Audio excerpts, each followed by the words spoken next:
You're listening to Down in Alabama. I'm Caroline Vincent, in for Ike Morgan. Let's get into today's stories. Decatur police walked back initial accounts of the fatal shooting of Stephen Perkins on September 29th, saying Perkins did not refuse to drop a weapon as originally reported, and instead was ordered to, quote, get on the ground before he was shot.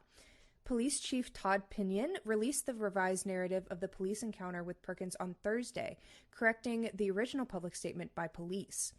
Police have said Perkins pulled a gun on a tow truck driver attempting to repossess his vehicle early on the morning of September 29th. The driver left but returned with police officers more than an hour later, police said at the time. Police said Perkins came outside with a gun and began to threaten the tow truck driver and turned his gun toward the officer who shot him. The original public statement from police said, quote, officers on scene ordered the homeowner to drop his weapon, which he refused to do, end quote. The new narrative says police instead told Perkins to, quote, get on the ground before firing. That means that we also erred in stating Mr. Perkins refused to drop his firearm prior to the shooting, reads the new statement from Pinion. In its first meeting since Hamas launched a surprise attack on Israel, igniting a war in the Middle East, the Huntsville City Council expressed its support for Israel, a longtime ally of the United States. The one-page resolution was sponsored by Bill Kling, the dean of the City Council, and passed unanimously at Thursday's meeting.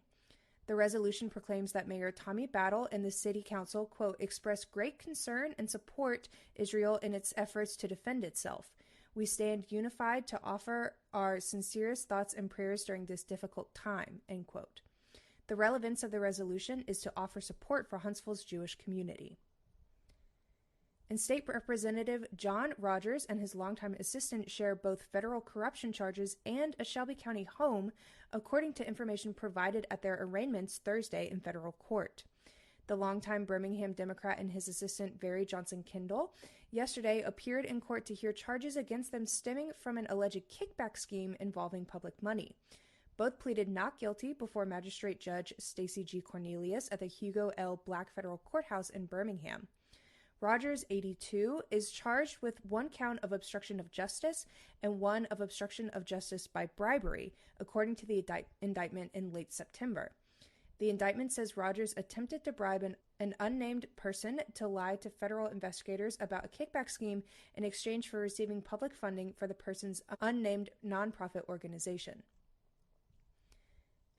And the Alabama Medical Cannabis Commission on Thursday approved changes to its rules for awarding business licenses, a process stalled for 4 months by mistakes and lawsuits. A key change in the new rules is that business applicants will be allowed to make public presentations to the AMCC before it tries to award licenses for a third time. AMCC Chairman Rex Vaughn said the changes, approved as an emergency rule during a meeting at the Alabama State House, came in response to claims made by applicants in their lawsuits. The AMCC first awarded licenses in June, but those were stopped because of mistakes made in tabulating the scores used to rank applicants.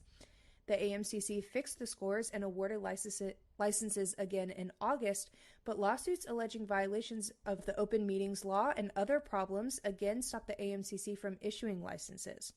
The litigation is ongoing. Montgomery County Circuit Judge James Anderson consolidated most of the lawsuits. The next hearing is set for Wednesday. Alabama is one of 38 states that have approved medical marijuana, according to the National Conference of State Legislatures. That's it for Down in Alabama. Make sure to check AL.com for all your statewide news.